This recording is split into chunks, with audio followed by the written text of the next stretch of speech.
Okay, Ryan, before we get involved in what's coming up and having a look at one or two things that are happening, let's get into the treatment room. We'll talk about a few of the other players a little bit later, but obviously there was concern about Elliot Nevitt, who came off in injury time on Tuesday night. He looked as though it was a bad one, but I think you're going to give us some good news. Yeah, we were fearing for the worst with the what's been happening in the treatment room at the moment, but fortunately Nev's responding really well to his treatment that he's had the last couple of days. We think it's only a minor little knock, and Nev should be fully fit for Saturday. That's a relief, isn't it? You know, you've had enough long-term injuries for the remainder of the season, really. Yeah, we have. So, and obviously then there's Joe White. Joe's ankle on the bus coming back from the game ballooned up, but luckily he's not really in any discomfort or pain from it. So it might just be a little bit of swelling. The swelling's gone down over the last couple of days. He's probably 50-50 for Saturday. If he doesn't make Saturday, we think he'll be all right for the following Saturday. Well, we know it's a long-term recovery for Jack Powell, but he's on his route to that, and things are going along nice and steady. We might as well stick with the rest of them. The other long-term injury lads, they're progressing well, aren't they? You could be getting them back shortly. Yeah, and we just hope it's sooner rather than later. So Zach Williams is back out running. Chris Long is back out running from Monday. Joel Taberner will be coming out of his boot in the next couple of days and then get him rescanned to see if it's fully healed. If that's fully healed, he'll be introduced back into training, not with the team, but on his own for the first few days before he gets integrated back into the team. So yeah, touch wood, fingers crossed, over the next 7 to 10 days we've got faces back within the group. Chris Long? Yeah, Chris Long is back out running from Monday. And we might as well stick with one player who you've got in the building in terms of trying to get him fit and having a look at him. Where's Janelle Bennett up to? Yes, we played in the 21s games earlier in the week. Obviously, he missed a lot of football, so we're not trying to rush anything on Janelle. We're being patient with him, gradually building up his minutes throughout the week from a training load point of view. Managed to get him into a game at early stage of the week, so we're not putting any pressure on his behalf. We're just allowing that to progress and just continue to try and improve them fitness levels. He showed flashes of really good stuff on Monday, but can tell he's been out of football for a little bit, so we need to just keep working on things, but taking our time with it and not rushing through. You're getting every drop of work out of the players, aren't you? It's the same group of players because of what you've just gone through with those lengthy injury lists, and they're not machines.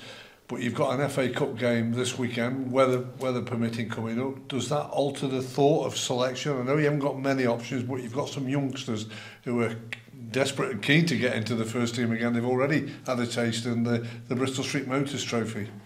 Yeah, the lads that have been playing have been excellent. We've not really had the strength and depth to change things up or rest people at different stages because of the injury list at the moment. But like we've just mentioned, hopefully that will change in the upcoming 7 to 10 days. In terms of Saturday, we'll prepare how we prepare every week. We'll see how the players respond from their recovery sessions yesterday and today, and how they get through training today and tomorrow, and then put a team together that we think they can win the fixture. All through this sort of part of the season, there's been one or two fantastic stats that have gone positively for the football club. And on an individual note, Conor O'Riordan reached 50 not out at his age already this week as well. Great achievement. Yeah, excellent achievement, and he's been terrific since he's been in the team. When he first got into the team, and he's just continued to flourish throughout. And hopefully we can see many more appearances get notched up under his name. Well, as you look towards the weekend, of course, you've already dispatched of a big club at a League One. You've got another League One club scheduled for Saturday afternoon. How much confidence will that have given all your group of players and the management team as well of how they dispatched of Derby over the two games?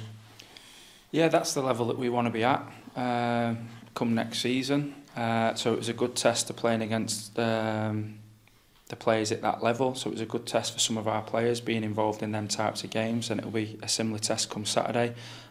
Really good team, well organised, well coached. They'll play football. They've got good individual threats throughout the team. So we've got to make sure we're organised without the football. We stick to what we think is going to create us opportunities into the game, and hopefully we can go and put on a good performance again.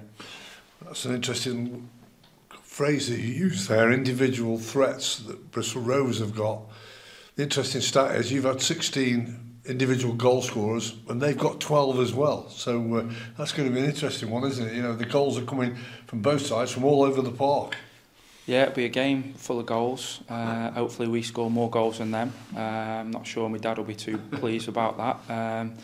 But yeah, we hope for an entertaining game. We'll try and play our football as we always do, to get the best out of our individuals and how we think we can hurt the opposition. And hopefully come the end of Saturday we've got a positive result and we're into the third round. We'll talk more about the family at war before we end this interview as well, to let our listeners and viewers know all about what that means. But everybody knows what the FA Cup's all about. We've all followed it as kids. We follow it now. It's still the same way. Some people say it might have lost a bit of its spark, but I don't go along with that. But what it does to football clubs, it could change their whole outlook, because there is serious prize money on offer, isn't there? Yeah, absolutely. Again, so obviously we had Derby in the last round. We've got Bristol Rovers in this round. If we can get through Bristol Rovers, when you get into that third round, anything can happen, and they're the opportunities. And when you want to draw the bigger clubs, you want to get Man United at Old Trafford, you want to get Liverpool at Anfield, etc. And from a financial point of view, it can really benefit the club when you get them types of luxury ties. Just looking at it, you know, on your own sort of role that you've got, do you see it as a game, a cup tie that you've got everything to gain and nothing to lose, like a bit of a free hit, because you really are prioritising, you know, the league position? No, I don't think it's a free hit, because we think we want to be able to compete with these types of teams week on, week out. We had a terrific home record up until the Stockport game, and since the Stockport game we've started to build that record again in terms of our consistency at home. So when you're playing at home, you want to win every game, you want to make sure the performances are right, so there's always things to lose, because we want to just keep building that momentum, that winning streak, that never say die attitude that the players have enforced this year, in terms of how many late goals that the teams have managed to grind out and keep working and find.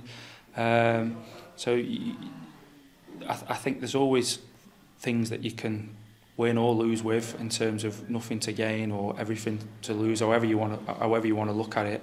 But we're in the mindset of, yes, we have still got things to lose, even though it's the FA Cup and we're playing a team from a higher league, because we want to be challenging and competing with them. Well, it is an extra spicy game for the Dicker family, no doubt about that. We'll talk about that sort of situation. But how is he, Dad? How is he taking it? Because we all know he is a blue and white Bristol Rovers supporter. When he got the draw with Crewe, what's he been like? Yeah, I think he's excited. He's almost like a kid at Christmas coming up. I think he's ready for the game. We obviously got quite a lot of family coming up from Bristol to watch the game, who were all in the Bristol Rovers end. It's my mum and my mum's side of the family that are sticking with me, that are all in the Crewe end, but my dad's side of the family are all on the away end. So there'll be a little bit of divide coming up to 3 o'clock on Saturday, and hopefully it's the Crewe side that are going away a bit more happier.